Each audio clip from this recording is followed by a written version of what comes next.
Welcome to the Toffee TV podcast. Missed last week, didn't we? Very busy week. It was very chocker, busy wasn't it? week with the derby and managers getting that fella who got sacked. What was his name? That fella who got sacked last week. Baz was that tattoo of.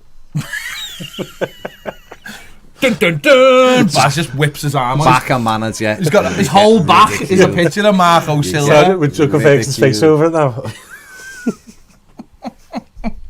Don't come up, slick The back most here. expressionless tattoo you've ever seen in your life. XG, man, shut up. And you. Even his tattoo's boring. Yeah, I'm getting it covered up with an anaconda. Anyway, I'm just starting the podcast as basically. so we missed last week then. As we finished that conversation just off there, then, yeah. which was one of the greatest conversations. It was. Got to be there. Yeah, well, I mean, it was recording. The Shrewsbury match. We could put that out as the extra. Called Shrewsbury versus Telford. Yeah, so we missed that last week because to be honest, no matter what time we'd put it out in the week, it would have been out of date pretty much instantly. It would. So we thought, and which this podcast could be pretty much out of date, but we've got a little bit of time. We've got a day. It won't be today, so. No. So Duncan Ferguson was in the hot seat for Saturday's game. Saturday's game, wasn't it? Saturday's game against Chelsea, the half-12 kickoff. A lot of people were, I think, slightly worried by that. A lot. Well, I mean, Everyone said that Dunk was basically useless, didn't he? Because he sat on the bench through 4 managers and all that rubbish. when I say a lot, I don't mean in terms of percentage-wise. I just mean in terms of numbers. I think a lot of people would have been worried that Duncan Ferguson was in charge, thinking that having preconceived ideas of what that meant, like we were going to get beat 8-0 or something because Duncan Ferguson was in charge. But after we spoke to him and we did the interview with him, if you haven't watched the interview, please go and watch it. It's amazing. And what he told us, while he was here, I think he... Why he's here? It's like Jesus. Come to save Everton. You just said why he was here. When While he was here. Oh, I thought you said why he was here. Sorry. He's here to save it. Sorry, the deity. He is the savior. Yeah, but it turned out good. It turned out all right. Bit of nostalgia. I think the thing is, people do have preconceived ideas, and it just proves you don't know what you don't know. And you can sit and assess and go, what's he doing and what's that? But as he said to us, and I suppose we can talk a little bit more about it, just slightly, marginally. You go for it. Yeah. No, but he only did what he was told to do, basically.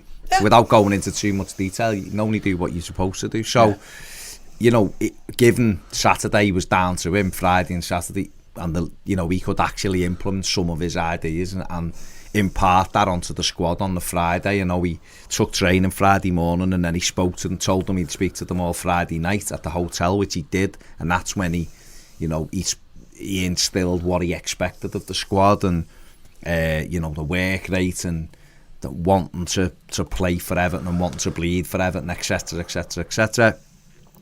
And the fact that the players came out and were unrecognisable from anything we've seen so far this season, for sure, shows you that A, he's got the respect of those players, and B, he's got the ability to put a game plan across, because we actually had a game plan, and Andy, you must have been impressed the way they carried the game plan out. There was a lot when he got appointed as a caretaker, interim, whatever you want to call it. A lot of I saw a lot of negativity on social media, and I thought, obviously I haven't spoke to you guys more about it, because I've been quite sceptical of Dunk over the years, and obviously you told me what he was about and stuff, and I thought, at the end of the day, he's UEFA pro licensed coach. You don't get that by basically ticking the box, you know what I mean? So you've got to put the work in both on and off the pitch in terms of theory as well, and he cares about Everton. So at the end of the day, what more can you ask for? And even if it's maybe a one-off game, maybe it's 2 games, whatever, so I was very impressed, Jen. It was enjoyable. Whether I like passing football or I don't, I just think it was enjoyable to watch Everton, commit themselves to basically swarm a team. I know we swarmed West Ham early in the season. It was a different type, but this was, very blood and thunder, as people like to say. And I thought it was impressive. I thought certain players turned up who haven't turned up in months. Some players ran who haven't ran in months as well. But I don't think we can play like that every game, but I don't think Ferguson send us out every game like that if he had the choice, because obviously it was a home game. You want to get the crowd up, that's smart. You play to the crowd at Goodison, that's what you do. And I think he was smart, and I think Chelsea just didn't have a clue because they just weren't expecting that. I think Frank Lampard probably planned for a Marco Silva team, which has got loads of, it's like a sieve, and came Duncan Ferguson's team, just not kicked them off the park because it didn't. It was very assured, and we put more tackles in than we have in 10 years. Is that right? Yeah. So yeah, I really enjoyed that. I thought it was really enjoyable performance. Will it work every week? No, but then why wouldn't it work every week? Because you can't. You'd have to have Liverpool levels of fitness regime. So why can't we have Liverpool levels of fitness? See, this is I keep on hearing these things of what we can't do. Why couldn't we do it? Because you've got to play different ways. No, I know that, but for me, I think we can play like that every week and get success. And what I mean is by that is that when we were going forward, I thought we did well when we were going forward. We just got the ball back to front. The thing you'd have to work on, and I think with more time, I think whoever was the manager, whoever becomes the manager, what you've got there is that base level, which I always talk about. You can add all those extra things, but for me, you've got to have that hard work. And I dismiss the idea that you can't work hard. It's not that. I think Andy meant the way it was blood and thunder. You'd still expect that intensity. I think we'd have some games we'd be a little bit more thoughtful in the way we went about it, but that doesn't mean we can't have intensity, because the best teams in the land at the moment are the hardest work. If you don't, you end up with games like Marco where you take your foot off the gas every time, and basically let teams back into the with Chelsea, don't wrong, they had a good side and they got themselves into the game at times, but there was never a moment. I was going to say, and you'll know more about this than I will, is the way we played on Saturday not the sort of the same way Atletico Madrid play? Similar, yeah, but with a bit more coaching and a bit more. No, so it's very similar. It's they're not, because the Spanish league isn't as intense and blood and thunder. So no, but yes, very similar. You sit deep, you draw the pressure, and then you hit them on the break. And it's 4-4-2. Yes, 4-4-2 with similar. Richarlison is similar to João Felix or Angel Correa, who drops off the front and makes moves into the channels. Yeah, that's very similar. Yeah. Griezmann, yes, exactly. Yeah, so there, yes, in that sense, it was. Yeah. Well, again, the reason. And how was their manager perceived? As one of the greats in the world. Exactly. So therefore, that's why I think we can build. You'd have to build towards. Yes, I agree. That's what I'm saying. But at this moment in time, I think with the squad that's been built, it's not conducive to that. So you'd have to change that. So whether that's what brands the club wants, I don't know. But it's also about when you Burnley, it'd be a stalemate if you played like that, because both teams Burnley going to sit in. You've got to be able to play it slightly different. I think I don't think Duncan's was soft, or I think he's well aware of the fact that against a bigger team that you have to. The more he's played like that, you've got to play a different way. The more he's played different ways. But as you say, yes, hard work, intensity, tempo, and work rate is something you have to keep as part of any side. You can't pass the ball around aimlessly anymore. Everton just can't play that way, because and I think the next manager comes in is going to have a tall order, whatever type of manager he is, because I think with Ferguson and the team setting such a marker on Saturday in that sense, then it's going to be very hard to please. It's very hard to please the fans because they've just had that big high. Yeah. One thing I'd say that just made it even more impressive was the players he had available. Yeah. No Yerry Mina, who's been probably our player of the season. Yes, and the midfield, no Fabian. I know Marco hasn't had Fabian Delph the last few weeks, but no Fabian Delph, Andre Gomez, and I keep mentioning Gabama, but obviously it would have been nice to have like Gabama in that team. It would have been even better, yeah. Well, exactly, but so to have a centre midfield partnership of Sigurdsson and Schneiderlin, and to play like that against where Chelsea are very strong, Kovacic, Kante, Mason Mount, Pulisic, Willian, it's a strong midfield, and our midfield competed really well. Don't get me wrong, I fully appreciate that in the coming weeks. You can't play like that every 3 days with the squad we've got. And I do fully appreciate that. But the point being is that Saturday, and I think we've all sort of hinted on it here, is that it showed us what we've been missing, what the levels. Sometimes we'll sit there and we'll go, we're pressing just because a player's running towards the ball. That's not necessarily that's not necessarily what pressing is, just because you see the odd player or even three players going towards the ball. But we know that it's never, in the back of our heads, we know that it's never proper, never real, because they almost stop halfway. Or whereas on Saturday, there was an intensity to just get round players and force them to mistakes. And the second and third goal came from mistakes, because I think it was highlighted on, I think Jamie Carragher highlighted it on Sky, how many plays we had in the box for all the goals. For basically for all three goals, we had both wingers and the two centre forwards in the box or just outside the box, and it showed that if you're pressing at a higher intensity and you've got more players up the pitch naturally, then you're gonna. It's steal why the ball Liverpool. easily. I think Liverpool essentially play, and we've said this loads of times. They play with 3 centre midfielders, where the 3 of them hardly move out of midfield, and that allows everybody else, including the fullbacks, to get forward. And I think we've seen a little bit of that the weekend. The first goal obviously comes from moving forward, getting the ball wide to Sidibe, and he gets into the box, allowing Theo Walcott to be in the box, allowing the wingers to come in narrowly. And that comes from hard work, or following on hard work to be in the box. And I think these are the things that we've just lost, but we didn't quite realise that we'd lost them. Funny enough, you always go back to Koeman's era and say that first game when we played Spurs and how hard they worked, and that was the only weekend they ever did that, because that was the only game we didn't have Lukaku. So it was upon everybody else. It was upon everyone else to work hard that week. Second week we went at West Brom for 25 minutes. We tried Delafeu and then changed it, brought Rom on, and suddenly it was back to Rom just scoring goals. And it's sometimes you just completely forget what you miss about football and what gets you going in football. What I thought he made it very easy for people. What normally happens is your centre forward, or what's been happening regularly for years, your centre forward's central and he's on his own. So when he goes and tries to press the ball, our wingers generally drop back onto the halfway line. So he's pressing between 2 or 3 centre backs. He's not getting anywhere near the ball. Whereas on Saturday, it went back to the old 4-4-2. So we were playing up front. Ped does the left back and the centre back, and I do the right back and the centre back. You split them, you make it difficult. And that's what we did. Richarlison done one side, Dom done the other. And you forced them into errors. And what I thought was really good was every time the ball went out to Reece James, Iwobi was out. He didn't jog out. He was out fast, he had to turn round and knock the ball back. And he couldn't get forward the way he likes to, James. He if you think about it, he had a couple of moments. Other than that, the emphasis was on Willian. If we'd have done that against Norwich and stopped Max Aarons getting forward, we'd have had more things. So just little thinking like that. There's a structure of pressing. So when you press, you're supposed to press as a team. You can't have one part press and one part don't. And I think what the problem was, and what has been the problem, is the midfield's been pressing high, and it just leaves a big massive gap. And Liverpool exploited this really well, and other team, and Norwich did as well.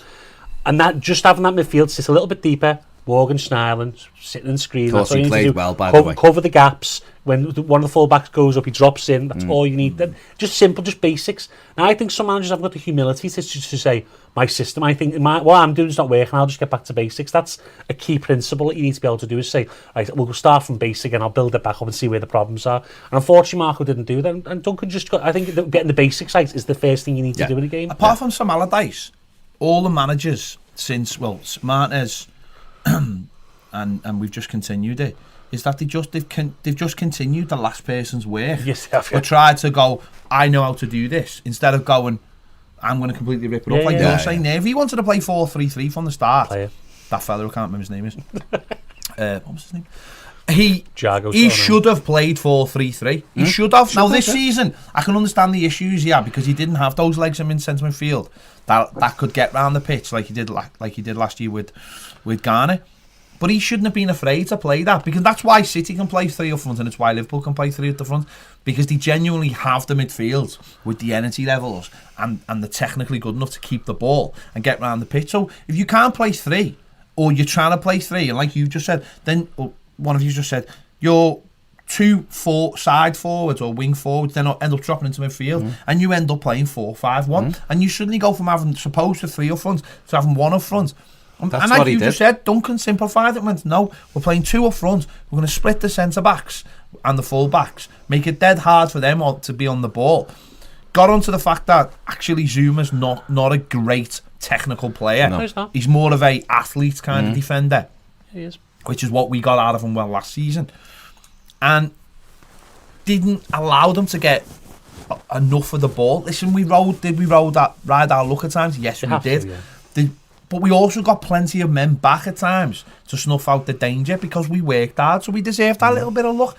But these are the things that sometimes a fresh pair of eyes take. And you hear, who was it? Was it Cascarino saying, well, maybe Ferguson could have helped them more, trying to get a bit of controversy into, sort of like a trending name during the week, trying to add to it, trying to look at the other side going, well, actually Duncan's been a bit of a villain. No, he wasn't, because the manager and his assistant, the fella who likes teaching people how to do press-ups, wouldn't take I'm just saying. Apparently, Good technique of it. Apparently, he's very, very hot on teaching people how to do press ups. And oil. He could. Well, you said that, not me. Hot oil or hot on? No, not hot oil. Oil on them. Right, okay. It helps you. Gives you the when you're doing your sit ups and your press ups and you're looking in the mirror. Slide off the floor. No, she's got. When you're doing press ups, yeah, you would. You know what he reminds me of? Are you like that GIF? Not a GIF with the fella deal with it and slide. You haven't seen it. Have you seen? What's it called?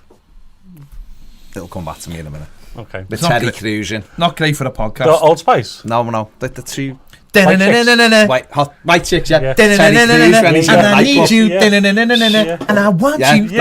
And he's like that in the nightclub with the whistle. Yeah. And he's looking at himself doing his... That's how I imagine Bo and Morty in the gym. Like that with a whistle. No top on. Doing his pecs and giving it the arm. Into your arms. Anyway, don't want to get a copyright strike. No. Because my voice sings. She's now a porn star, Maitland Baxter, who's one of the white chicks. What? Yeah. She wasn't one of the white chicks. She was one of the white chicks. No. She was the girl who... Let's be careful. I know she is. She's in the film. I know she's a thingo. She does... She was ex-Disney film actress. Now she's a porn star. But she also does cosplay as well. Cosplay for the Comic-Cons. You seem to know an awful lot about this, fellas. Well, you've got to do your Join research. us on our other Patreon channel, Cosplay at Play. You've got to do your research. You've got to have your research. You don't, Yeah, just throw this show together. That's true, but yeah. you have to do your research. You have to fully research everything. What kind of oil is it? Everything. I don't know. I haven't done that much research. Vegetable. But the thing about it is, Cascarino can say what he wants. Duncan was only allowed to do what he was allowed to do, and what I thought was really good was the way we did split the centre backs and the full backs. The wingers pressed, and we made Chelsea go and receive the ball in there after two midfielders and turn. But as they were turning and coming on to us, everyone was back in shape, so they were finding it difficult. Now sometimes they did get through. Of course, they're a good side, football. But it'd be ridiculous to go, well, hang on, but in the 9 games we lost, teams massively rode their luck, and we lost the game. Yeah. So it makes me laugh this when Everton win a game, how people view things. You know, you view something and go, well, we were a little bit lucky there, the way we won that. But when you go, well, hang on, we were unlucky in this. No, but that doesn't matter. Well, it does, because that's what football is. And you win games. If you win a football match, that's quite even. Chances are you've ridden your luck at times, Liverpool. And you're inviting pressure, aren't you? And the stats don't mean anything in terms of possession, because we looked at it, didn't we? Did the Premier League show on Peyton, and we looked at the stats for a lot of the wins over the weekend, and a lot of the teams that won pressure, had like 40-30% possession. You know, I think one of the only teams to win over the weekend with the most possession was Arsenal, I think. Liverpool. Well, Liverpool. But Bournemouth rolled over. I don't look at their stats. No, but they were the only ones. The thing is, though, is when Everton try and control games, we've seen it. We just can't do it. You need to we need to be able to create some space by. And I know people don't like saying the phrase "giving them the ball," but soaking up pressure and then springing the trap that's the key. You're right. When you work as hard, you said this against when we were playing Norwich. You said it in the preview, and I pulled you up afterwards.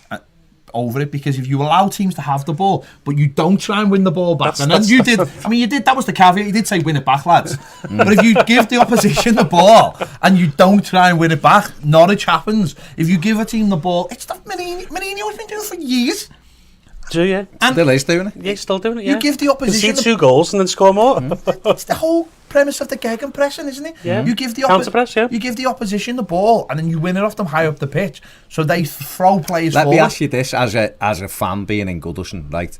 What gets the crowd going more, like the roar of anticipation? When we're knocking it round... Sorry, I was going to say recyclable plastic beer cups. There you go. I was actually going to say refs making bad decisions, but... That does, right? But... What I'm talking about is when people get on the edge of the seat, us knocking it round 45 passes and then trying to create a chance of a shot, or us springing a counter-attack pressure, and you break fast, everyone rises and the noise level goes up. And we done it well under Silva for 10 games last season. And then it got to the summer and it all got ripped up. And I know what you said before about not having Garner, but it didn't matter. He still should have played 4-3-3 because your 3 midfielders should have had a pattern in there. Everybody. How many times have I said most teams only need 3 defenders? 8 times. Was it 8? Yeah, I'll be honest, I thought And it was 9. Schneidlin. Right, Guys, Schneidlin should have been first. sat with the 2, Yeah. and we should have been able to play 4-3-3 and ended up with 7 people in and around the box, and we never did, because he done what you said before. We went with 1, and our 2 wingers ended up playing on the halfway line, so it was 4-5. We've had too many formations, and We've had one formation. we are maybe going, not saying we're going overboard about one win, but we're looking at the differences. But we've had far too many games where too many players have got a chance to go missing in formations because of the way they're set up. Because people are like, well, where's Gylfi playing, or where's Schneidlin playing? Saturday made it very, very easy to see where people were playing, and no one could go hiding. Everyone knew what their job was. Sigurdsson has played 4-4-2 lots of times for Iceland in the same kind of style as we did. So he put the same kind of shift in. He got rid of all. He was asked to do what he was asked to do as just a general footballer. You're a good footballer. You can pass the ball, you can tackle, and you can run around. Just go and do that for me. Schneidlin did his job very, very simple. It's easy when you've got someone like Schneidlin and you ask him to do a basic job. It's mad how suddenly his performances increase. Levels go up, yeah. When he's asked to do probably what he's always been told: play in front of the back 4, and when the full backs go up, you drop into their position, whichever side it was. It was right back this week, and that's it. And everyone just you if you uncomplicate football, especially when you're at your lowest moments, it's mad how easy it can all fall into place. And this is the thing about football, is that you always get this new manager bounce, and it's simple because a new manager comes in with fresh ideas, and he does simplify everything. He tries to make everything simple. But I go back to Joe Royle when he came in, and obviously Duncan was one of his players at the time. We had this Dogs of War whole ethos. We used that for the season. We won the cup. We stayed up. There's a song in there. Yeah. And the next season, we added quality. We got Kanchelskis in. We had Limpar playing at his very highest. The players that had just been the scrappers, like Joe Parkinson, become better players. And suddenly, you had a team with a little bit of flair, but still built on that rock-solid foundation. And that's where it was only injuries that stopped us finished sixth in the season, yeah. And we missed out on Europe by Arsenal scoring a goal with 10 minutes to go. And Bergkamp scored. That's right, it was in the ground. And we beat Villa 1-0. Yeah, Parky scored. They beat Bolton. They beat Bolton, Arsenal. That's right, yeah. I can't even remember what I had. Might have even been 2-1 that game. They scored with 10 minutes to go. Yeah, they scored. But anyway, anyway, it wasn't that. It was. Well, yeah, it was. As a 10-year-old, that second half of that season, we were phenomenal. Because don't forget, the first half of that season, we had everything in place. Was Kanchelskis coming in November? No, he come in, but he hurt himself against United, right, and then he was out for 6 weeks, wasn't he? And Ferguson was out, and they were all out. Skip the box, Kanchelskis. Anyway, point being it was built on solid foundations, and then he added that little bit of flair, and as you said, it was the injuries and stuff that unfortunately pushed that team and split that team apart. But it shows that sometimes if you've got to have that, and what we've done too many times is every manager in the last 3 or 4 managers, and Martinez did it. Martinez had it in his first season. But it wasn't true for him, was it? No, but the point being was he had it, done. but it wasn't his. He'd stumble on something, but that wasn't his philosophy. But if he'd got out of his own way, he could have had the perfect team there. If he'd got but he couldn't get out of his own way. And then Koeman was too lazy. I've got a great striker. I'll just get him to score goals. No worries. Don't have to do anything else. And Silva, I don't know whether Silva ever truly knew what he'd bought into. I really don't. I think he was like a rabbit in the headlights. He could never ever. I still have no idea what he was. I always look, but do you know what? I think the thing I took most out of the weekend is I've been saying, and people go, well, the players say they like him. But did he inspire them? I can't say that Marco Silva inspired them players often enough.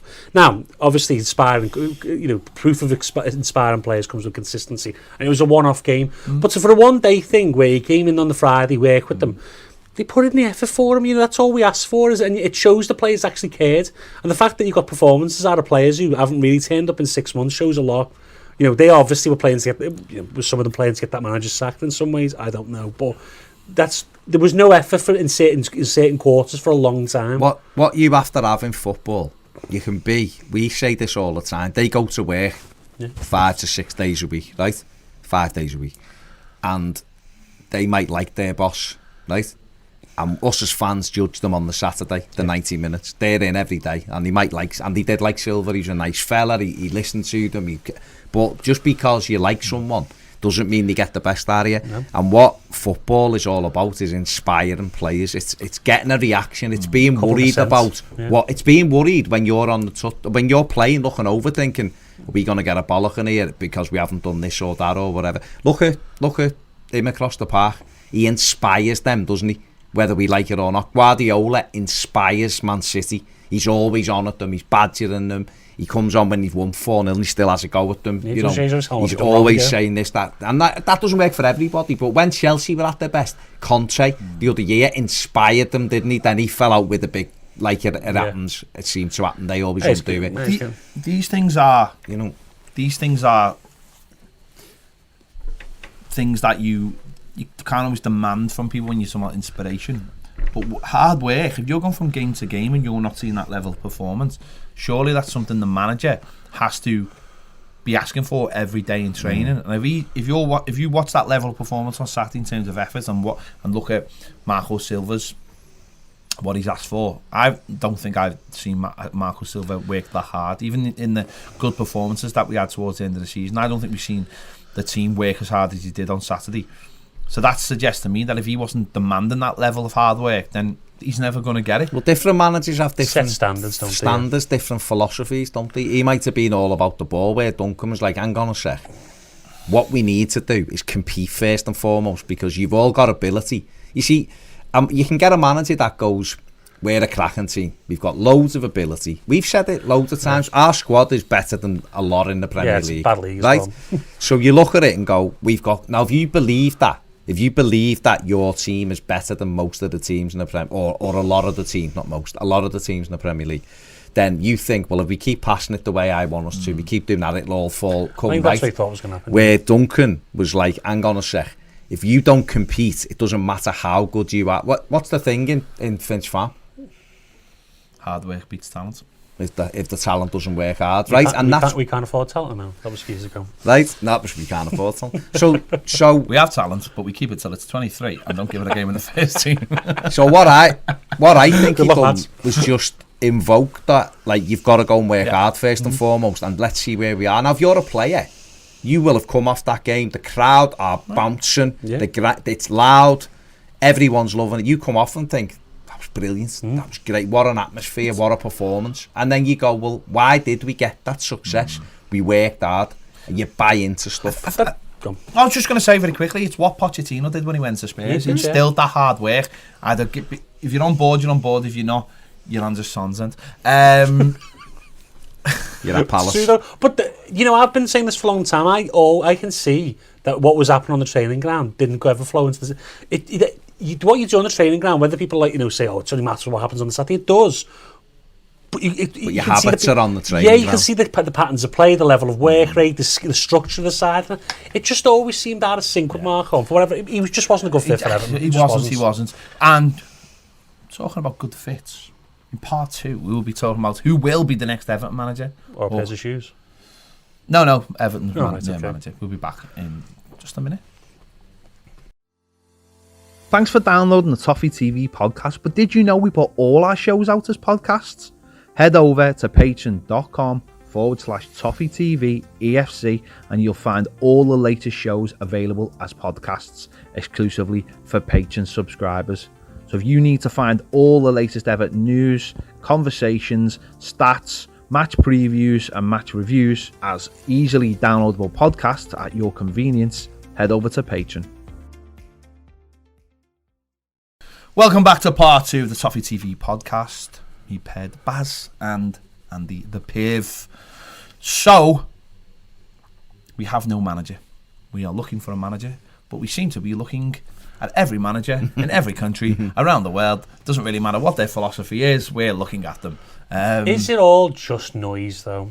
Because I messaged Baz the other night and said, what's this Vitor Pereira thing? He went, Keir Abshin's been pushing towards me. I was like, that's definitely nonsense then, because if you look at the Neres thing in the summer, Keir was pushing the fact that Neres was interested in Everton.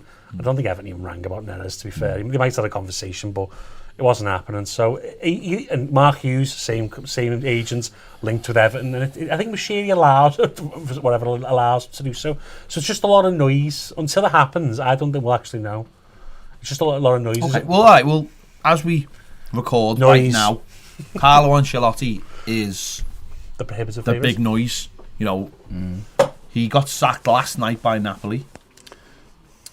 Even though they qualify for the Champions League. 1-4-0. They've got a few issues I think they're going on behind the scenes. Plus, I think they're 9th, are they, in Serie A? 7th, yeah. First winning 8. That was the last one. Yeah. Oh, you know, they got. I think it was just about keeping everything ticking over, get them through the Champions League, and then get rid of them.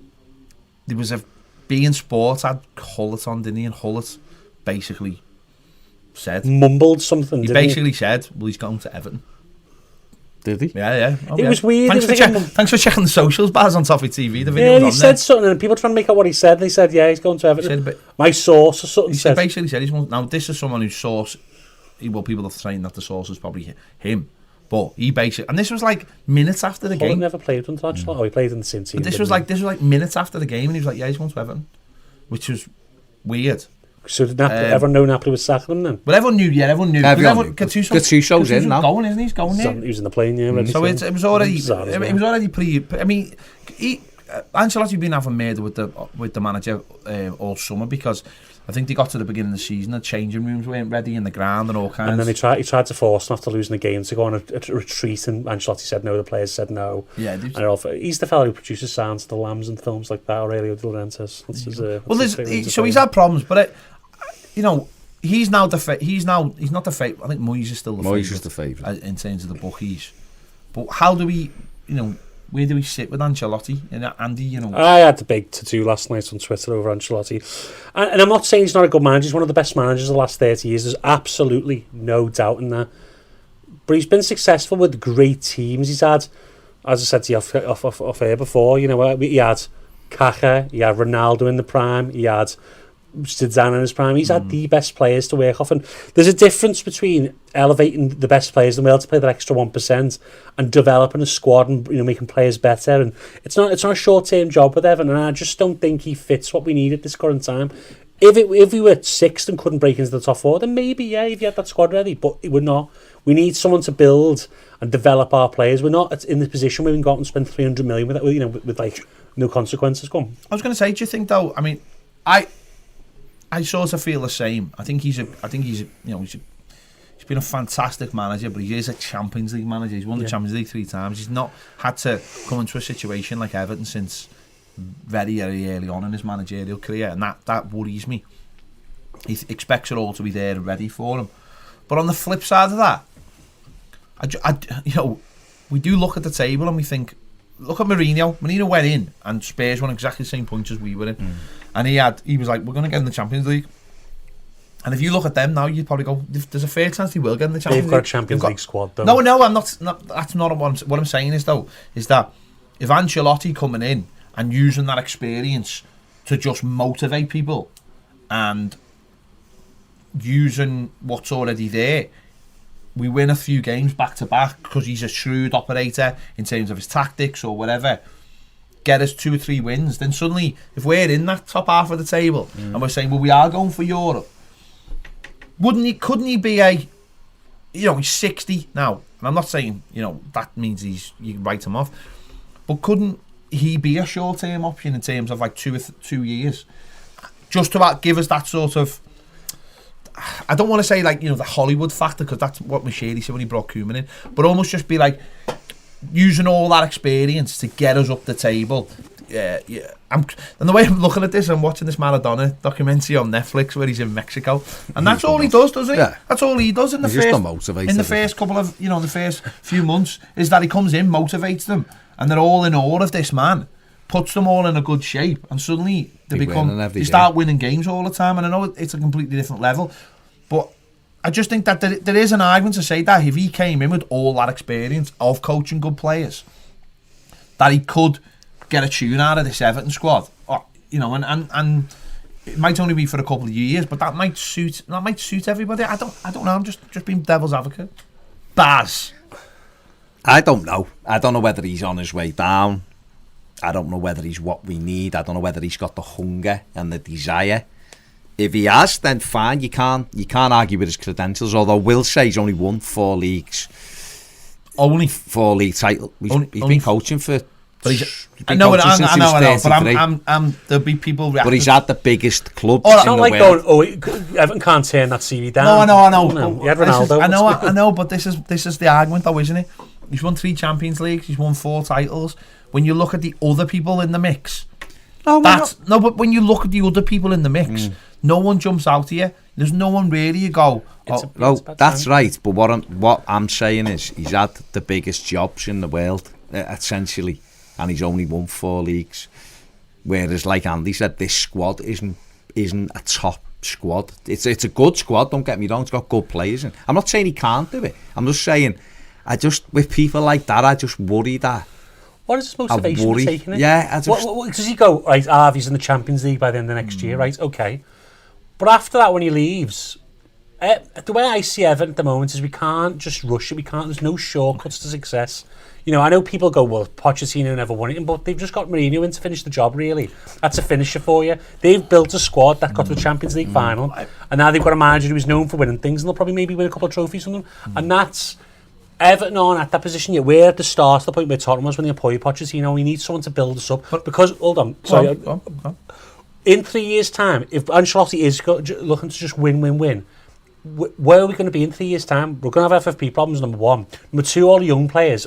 It's going to be very difficult to play. If you're trying to win now, it's very difficult to develop young players. And that's imperative to Everton because we need to be able to sell players. We haven't got the commercial resources to spend money otherwise.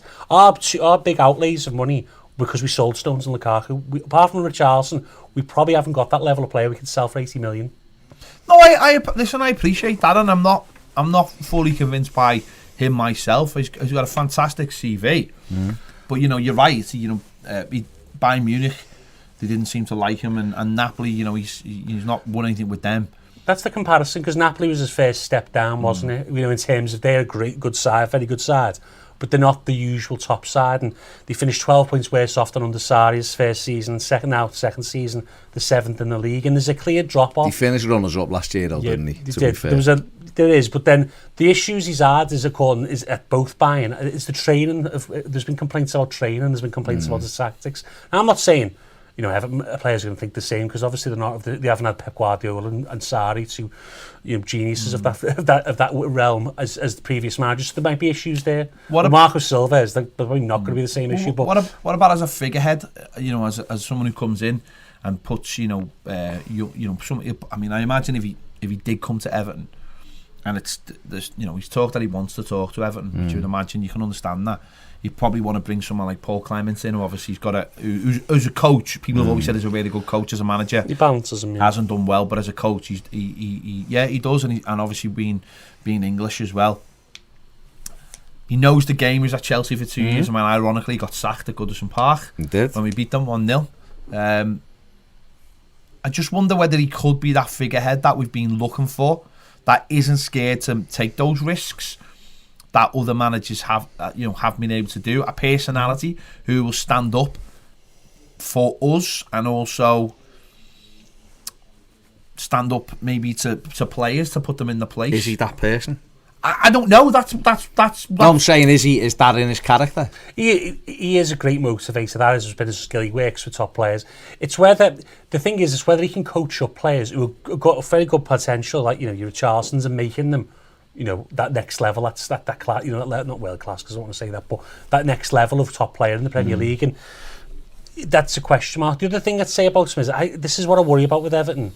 Is we're quite an easy target for people who want money because we have thrown money. Sam Allardyce got 6 million, Koeman got 6 million. We're a very easy target for someone to go, there's my... I'm not saying he is because I don't think he is. A retirement fund.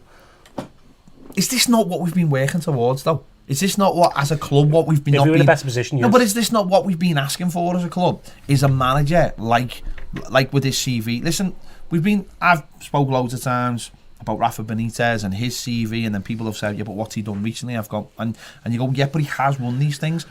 It's the same with Ancelotti. You look at him and go, people go, well, he hasn't won this or that. And you go, yeah, but he has won these things. He's got a track record of winning things, so therefore it inspires something, surely. Here's the difference between Rafa and Ancelotti. Rafa's took Valencia, Liverpool, who were not the best teams in that league, and improved them. He also made, Chelsea in that season where he took over half, improved them from where they were. That's the difference. Ancelotti's been a deep, and that's not his fault because he's a great manager, so he should be at them clubs. But Rafa's took teams and made them overachieve in a lot of cases, and Everton need to be able to overachieve. Really, that's something we need to be able to do because we haven't got the finance of a City or Liverpool or a commercial of Tottenham, so we need to be able to overachieve. And that's my worry. Can he make these players overachieve? Well, there's another name then, so I'll ask you, Baz. Okay. What's the difference in Ancelotti and Mourinho? Apart from age. Well, Mourinho continued to do it in England, doesn't he? But didn't Ancelotti continue to do it? And just had that's what I'm saying. If you league. get to, no, but if Mourinho, how far is Mourinho's stock? It's going to stay at what it was. No, but what I would say with Mourinho is he's had more recent success. He won the league in 2015, didn't he? 2014. Well, 14, man. 15 no, was City was 14. Leicester was 15. So 16 then. Yeah. So no, I'm wrong. 16 was last year, right? Sorry. 15. Won it in 2015 with Chelsea. He won the League Cup and come runners up with United in 17. Europa League, yeah. Won the Europa League as well. Before that he'd been, Real Madrid, and he'd been. He's another manager that was actually. You get again with Mourinho. He took Porto. That's much more recent than Reggiana and Parma, which is the mid-90s. This again. I think what I would say about Ancelotti, I had the same reservations over Mourinho, by the way. It's difficult to talk him down because his CV shows you that he's a good manager. So the real question is, A, is he right for us? That's the only question. Yeah. And B, where does Duncan fit in? Because I think if he can use Duncan, no. I don't think that'll be a consideration.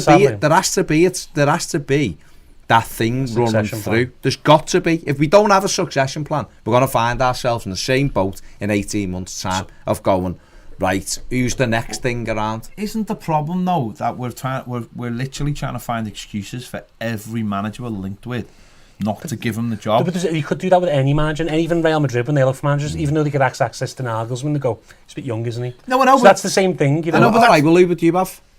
Who's your... No, forget Benitez. No, I'm not going to forget Benitez because... I love him. I simply believe he's the best man for the job. And I don't think... So why is he better than... And by the way, he didn't exactly palm off the fact that he wanted the job. In fact, I don't think anything's changed with Benitez. I think he basically went on telly and went, hello, why is he better than Ancelotti then? Why I think he's better is the reasons why... Not why he's better, but why he's more suited. Yes. Why he's more suited is the reasons Andy just gave there. Right, so say he isn't on the table because I don't believe... You don't even want Ancelotti? What are you arguing with me for? No, I'm asking you what the difference was there. But I think the point is that Ancelotti, yes, is the best manager over the long term we could be linked with, but is he the best fit? And though we're wrong, that sounds stupid going, you don't get the best manager, you get the best fit. Can we go and get Bob Paisley's CGI hologram?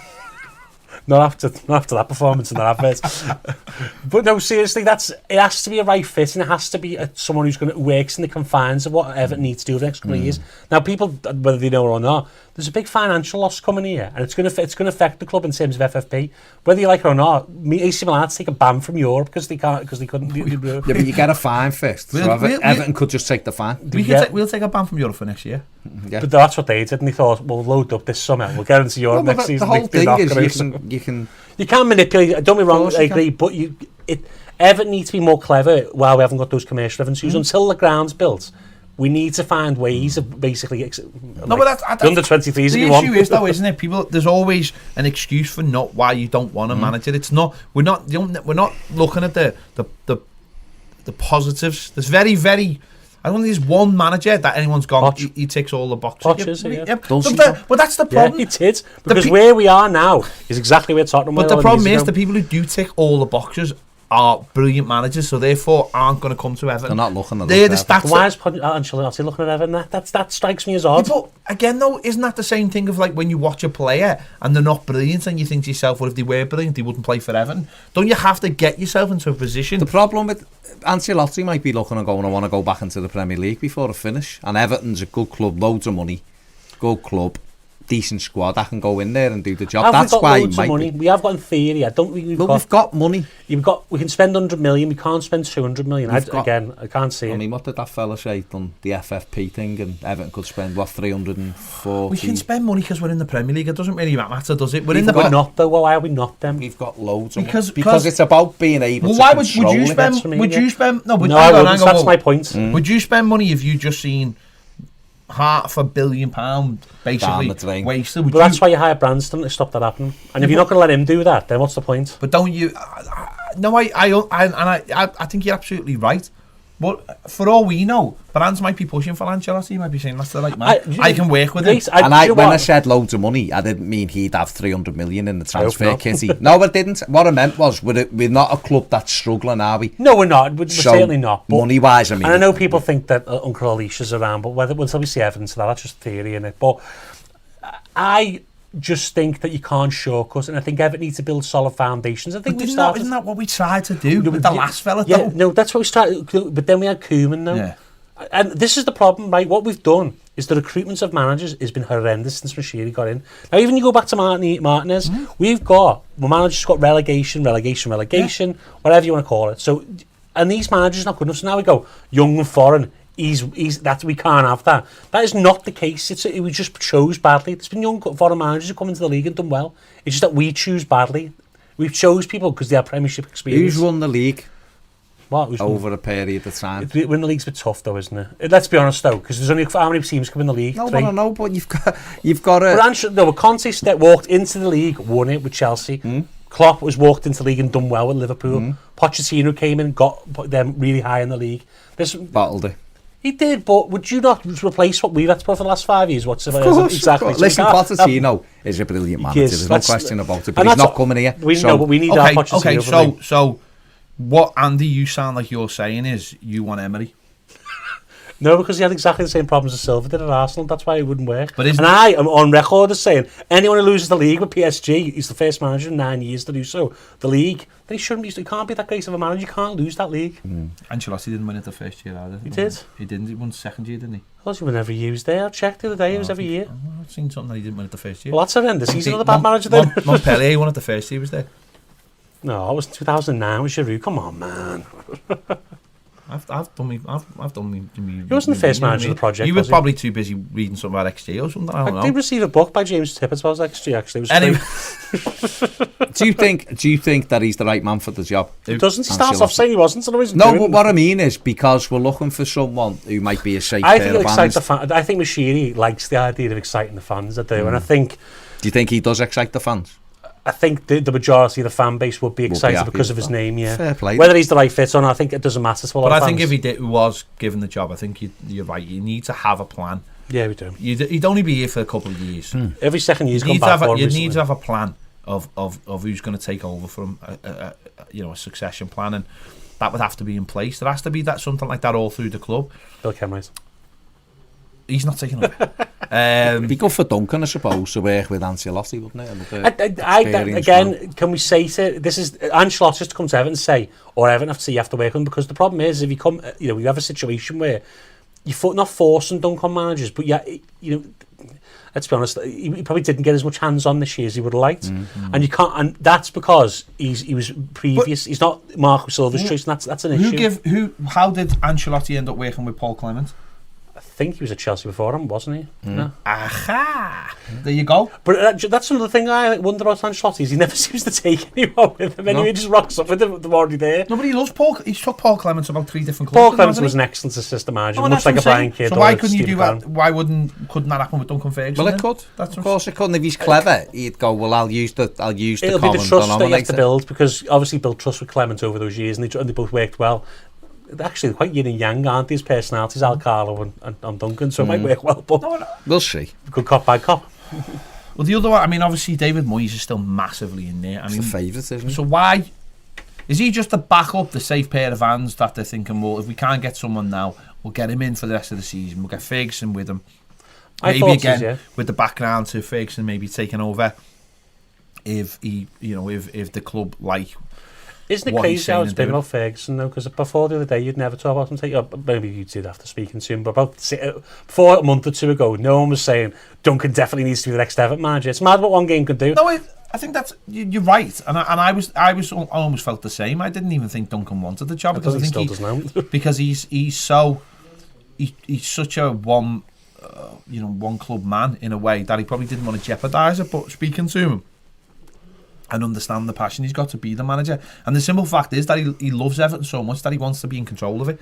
And that's not in like a weird Bond villain kind of way. That's he has Gold Ferguson. He's looked at where we've gone in the last few years and gone, I don't like the way we're going. Yeah, maybe we betrayed our sensibilities as a club. Maybe we have in the last couple of years because we did get greedy with money and we did not plan properly. Everton, maybe obviously the 80s we had money and we were great, but since then, anytime we've got money, we haven't really done well, have we? Let's be honest. And we were better under Moyes when we didn't have money because we had to make every decision right. We just wanted to do what you just said about people wanting to just get there fast. Yeah. We just thought this money, spend it on them amounts of money, and us as fans thought if you spend 200 million, we'll be in the top 3 or 4. Yeah. And do you know what? At the time, I probably would have bought into that theory because I think much differently now than I did then. It's just the way it is, isn't it? Yeah. But Moyes, I think if you bring Moyes in to the end of the season, or maybe if he does well, you never know. I guess where we finish up, and then you've got options in the summer. There will be other managers who maybe now whether we can get them still, who knows? But there will be other options in the summer where we can maybe get a manager that Brands thinks he can see his project through. Or maybe Minshall employ Carlo Ancelotti now and give it 18 months. We'll see where we are. We don't know, I suppose. Though I'm not a big fan of Ancelotti in terms of I'm a big fan of his manager in terms of fit for Everton.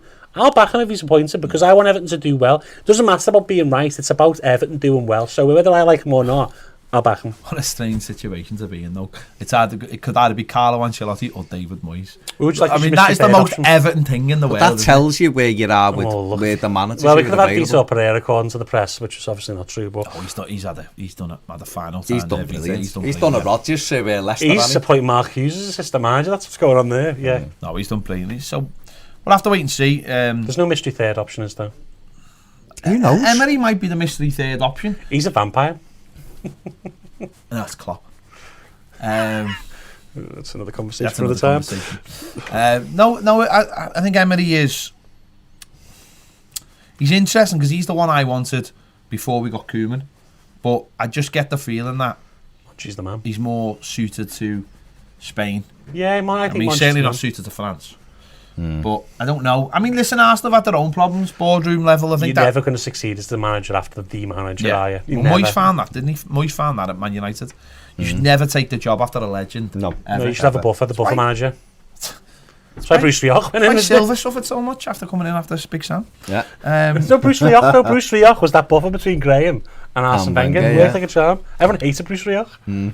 Well, Sky Sports have just reported Everton's intention to make Carlo Ancelotti their manager is clear. There is interest from Carlo Ancelotti's camp as they are willing to speak to him. Well, I'm sorry, but Sky have had literally 4 managers banged to rights. Even Gallardo, which I love Gallardo, but he was 4-7. It's just betting gap, you say? It's just a nonsense, isn't it? Sky. Before we get sued, let me just point out that Sky don't actually own Sky Bet, and they just license the name to them. Let me just point that out. Okay, but they also help. Well, in theory, they're just reporting stories. Like Tesco say, every little helps. It does. But I would say to people, 99.99% of what's in the press is just made up, and everyone's got sources. Unless you're getting it off Brands, Machinery, or Bill Kenwright. Well, maybe you've not got Bill Kenwright because Don King sings to. Anyway, it can't be construed as true. We'll see who's the manager. Every time someone says Don King, I always get an image of a fella on a boxing promo with big grey hair going, "This is the fight. This is it." I know. He was great. He was a horrible man. Do you know he used to make fighters sign contracts of servitude where they only get 40 grand out of $1 million? What a man. What a man. Horrible man. Horrible, yeah. Horrible man. Poor Tim Witherspoon. Yeah. Good Frank Bruno. Anyway. I remember him. Yeah. There you go. Part 2 is over. In the final part, we'll be talking about the trip to Old Trafford on Sunday. Oh, he's driving the bus. Thanks for downloading the Toffee TV podcast, but did you know we put all our shows out as podcasts? Head over to patreon.com Toffee TV EFC, and you'll find all the latest shows available as podcasts exclusively for Patreon subscribers. So if you need to find all the latest Everton news, conversations, stats, match previews and match reviews as easily downloadable podcasts at your convenience, head over to Patreon.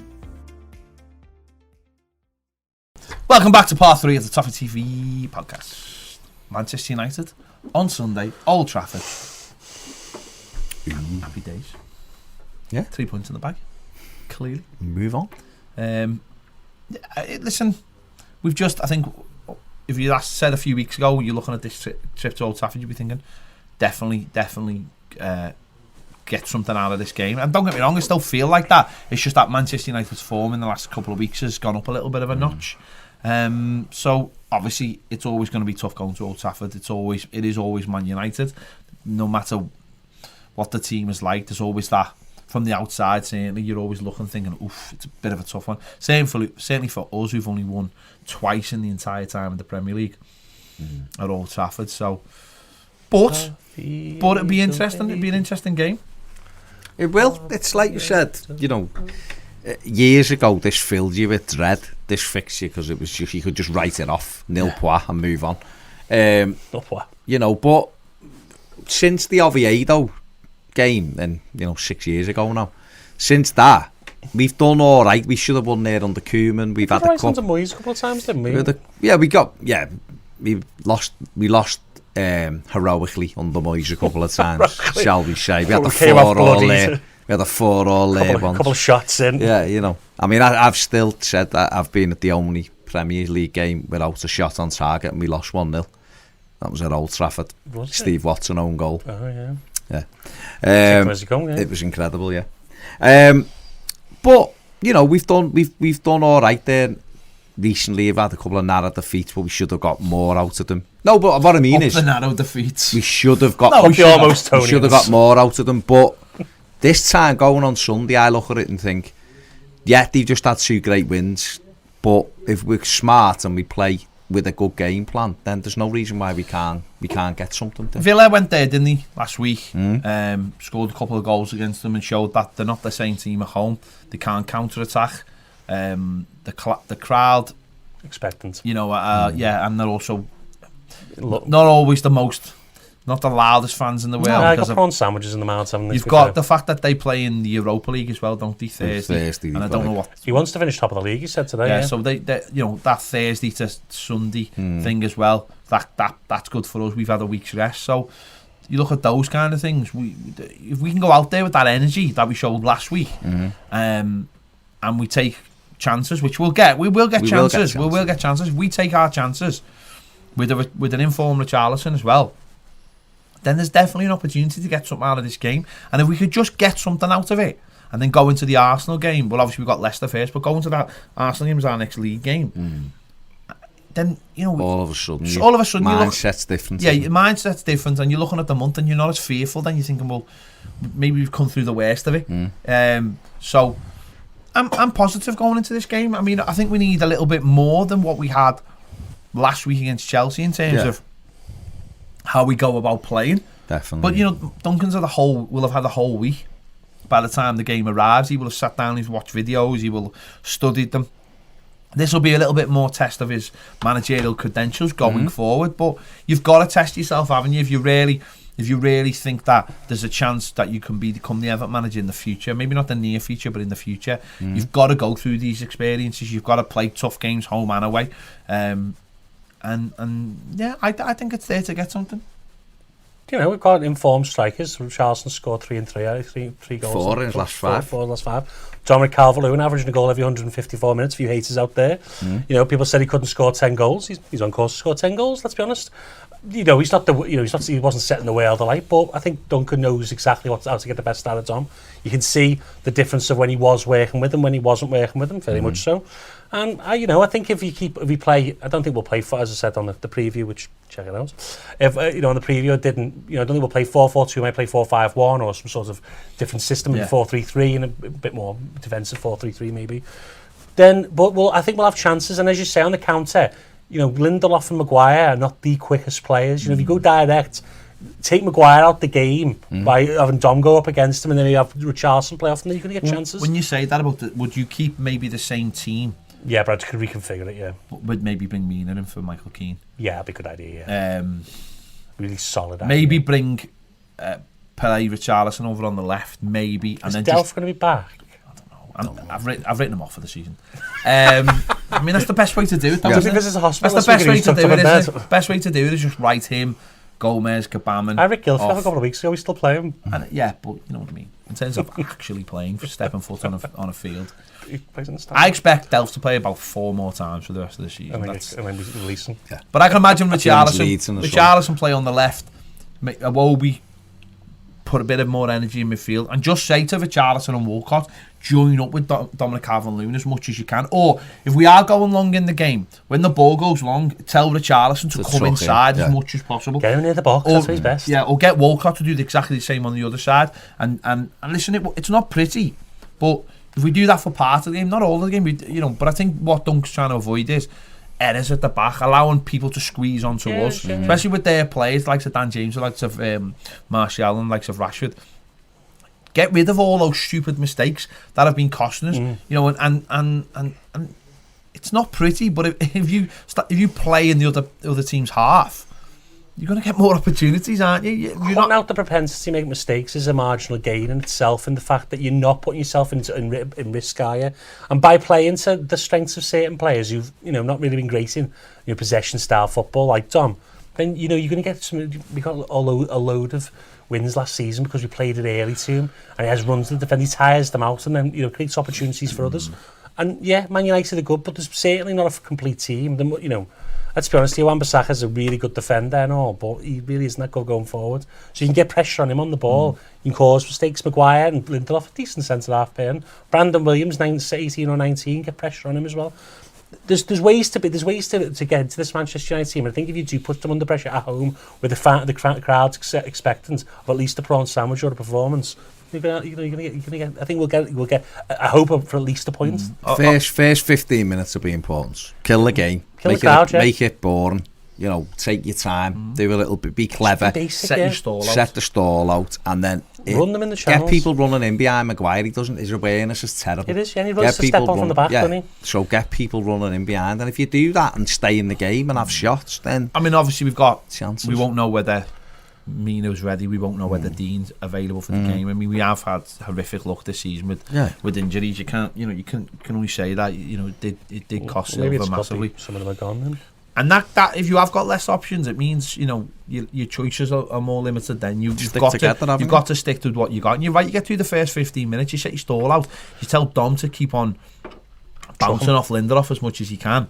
Pick the weak one out of the two, and go from there. Listen, I don't think anyone is expecting it to be pretty, but we will get opportunities. But what we've got to make sure we do is not cause ourselves any problems. And I think we say this every game, isn't it? Cut out all the stupid mistakes. Make sure Pickford is putting all his kicks in the right place, and it's not being able to get recycled as well by playing short balls. And if the opportunities arise, we've got to take them. Listen, we set the stall out well when we went to Leicester a couple of weeks ago, playing 3 at the back. I'm not advocating 3 at the back again, but just we set the stall out. We can tactically put ourselves in a low block when we need to, and spring when we need to. We've just got to make sure we don't do anything stupid, because there is still that issue of confidence levels in the team. Man United really lack a player without Pogba playing who can unlock a low block, if you're honest. So playing that low block will really benefit Everton. And obviously I'm an advocate of it, but that's a smart play. We've seen that against City. City had 75% of the possession, but what Man United did was just counter attack all the time, and that's a situation we've got to put ourselves in this week. We've got the players to counter attack, especially if you're playing if you are playing maybe a 4-4-2 or a variation where you mix between the two of them as the game goes along.